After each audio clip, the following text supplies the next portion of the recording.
It's Maundy Thursday. If you don't know what that is, it's the day on the church calendar where we start to move towards the events that we celebrate in the resurrection of Jesus at Easter. But before that happens, a bunch of other things happen, and we see those things happen in Maundy Thursday and in Good Friday, and then in Quiet Saturday before we get to Resurrection Sunday. So Maundy Thursday is the day where, if you are familiar with the Bible, Jesus comes to Jerusalem and he is going to celebrate the Passover with his disciples.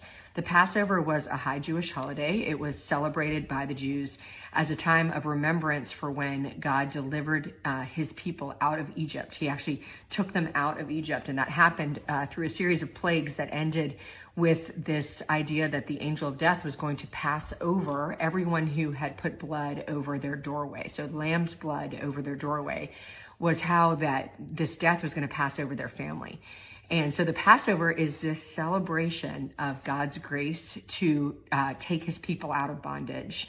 And it happens through this blood over the doorway through the lamb. And Maundy Thursday is when Jesus tells his disciples that he himself is this lamb. He is the one that people are going to come to salvation through him. And he celebrates this at this Passover. And there's this really cool thing that happens at that meal where Jesus gets up from the table and he begins to wash his disciples' feet. Now, washing feet was reserved for really probably servants and slaves. It was one of the lowest things that you could do, would be to take someone's dirty feet. I mean, even today, would you really want to wash someone's dirty feet who came into your house? Probably not.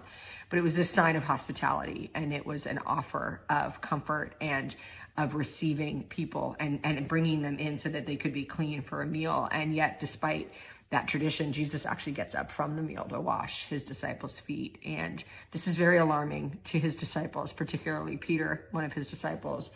And Peter, when Jesus comes to him, is like, "You're not going to wash my feet." Like, it's like such a servile thing to do. Like, you're my master, you're my leader, I'm not going to have you wash my feet. And Jesus says, you must let me wash your feet. Like, if you're not letting me wash your feet, then you're not clean, right? And there is such a beautiful reality of grace in that message, because Peter had to receive Jesus as Jesus told him he must be received. Jesus said, "You must receive me this way. You must allow me to love you. You must allow me to serve you."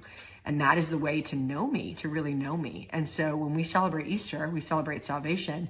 We're really celebrating this idea that Jesus says, "I do everything. I set the whole table for you. I have done everything that needs to happen, and all you have to do is come." And Easter is a time where we say, "Yes, Lord, I believe. I believe in what you've done for me."